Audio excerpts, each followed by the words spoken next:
Hello, everyone. Well, just got back a bit ago from John Wick Chapter 4, and I must say, it's already joined the list of my favorite films of the year here, and probably my favorite one of the first quarter. I mean, and even with the precedent set by the previous three movies, because this one is easily he one of the best installments to date. So let's get started. Picking up where the events of the first one left off, John Wick, played again by Keanu Reeves, and the rest of the cast as for the previous installments are back, including a post-homeless performance from Lance Reddick as a concierge since dedication, and and is definitely is said to be his biggest and most dangerous adventure yet, as everyone he's been after has caught up with him, and as the casualties around him and the bounty on his head goes ever higher, he must find a way to bring peace to himself and that his late wife. And I really like how not only do they make use of the exotic locales, but also how they frame the action and try minimizing again the cuts and edits and keeping just also like the idea of like how the dialogue is complementary to the story rather than contradicting it, and just giving as much information visually as we can have. I mean, I just even like when you have scenes in Osaka or New York or Italy or Paris, they don't actually have the usual title cards. I mean, like they just let the visuals speak for themselves. And as with the previous ones, they're done in such a way that other people would be using pencils or inks or paints in how they use gunplay and martial arts action. It is really that good. I mean, it may be a 2 hours and 49 minutes long, just shy of 3 hours, but it certainly does not feel like that. I mean, every action scene just seems to flow quite seamlessly. With also, especially like how they have newcomers to the cast, including Hiroyuki Sanada and Donnie Yen. In the latter case, he actually gave advice on his character Kane how she'd appear and to be less stereotypical. And I was just some sort of a Rogue One as well. And like I said before, I'd have no less problem with him being in this movie than I do with him presenting at the Oscars. There's no way I was going to sign that petition. And the music is absolutely incredible. We have everything from classical standards to when he's trying to climb the steps to who the Isaido's final duel without spoiling anything. It's set to what I think is an instrumental Dizzy Rascal.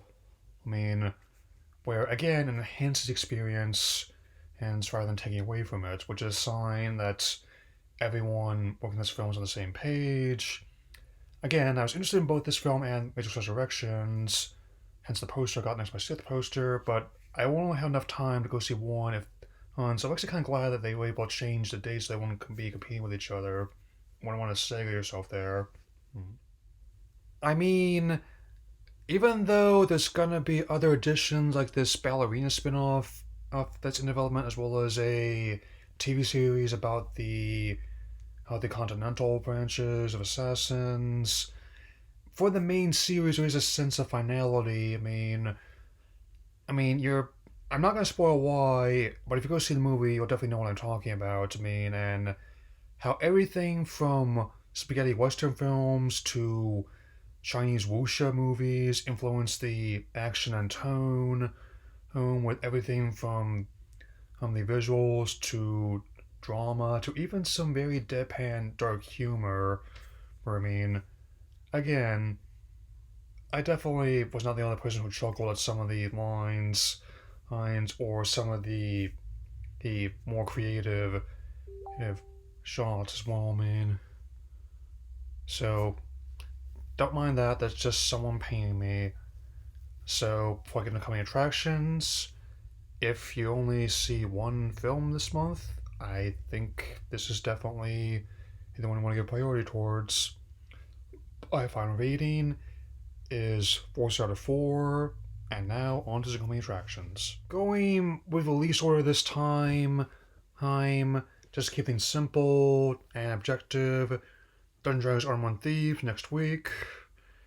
I still think it looks like it'll be a fun reboot, much better than the last one I had in 2000, which is very much like in a pre-Wizarding World, Lord of the Rings, Game of Thrones, Time of Fantasy adaptations.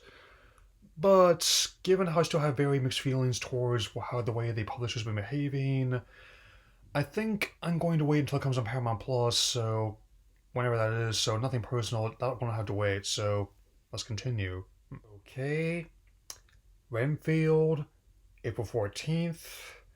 It still looks like an interesting movie, and I'm actually surprised it's coming in my parts. I expected like Mario to be coming around here because it's more family friendly, and it's definitely a very nice one for Easter weekend. Like my people in the theater are very spiritual. I mean, but this one also looks like we have a different target audience, kind of like how Unbearable Weight Massive Talent was last year.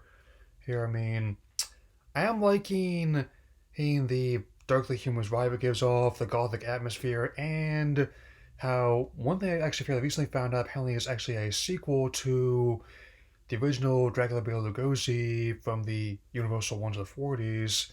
Cage's performance really gives off that vibe. I'm also liking Nicholas Hoult as a character as well. I mean, so I don't know how I'll see this one theatrically, but definitely one to keep an eye out for if you're into something more offbeat like that. So let's continue. Okay, so May the 5th, Guardians of the Galaxy Volume 3, the third and final installment of the trilogy, and potentially just kills a whole, and with James back to write and direct. It definitely looks to be like a fun and also dramatic end to the trilogy. Hey, I mean, as we all fly together in the great big beautiful sky. And even with the current discourse from the series, I'll probably mention that in my spoiler review of Quantumania whenever that streams, including the recent departure of Alonso after 15 years with the franchise almost. I think it should be an enjoyable film and should definitely potentially be an easy hit to open some movie season, much as like other ones have before many years. I still submit that making billions worldwide to close out trilogy is a lofty, plausible goal, but I guess we'll see how it turns out. Last, and definitely not least, Fast and Furious 10, or Fast X if you want to call it. May 19th, it actually got bumped up a week from its original release date, but it's still going to be a very plum Memorial Day weekend and release, I would submit. It's the first of the two-part finale to the long-running Fast and Furious series. Sees not only many returning casts, but also newcomers. With one standout being played by Jason Momoa, definitely looking forward to.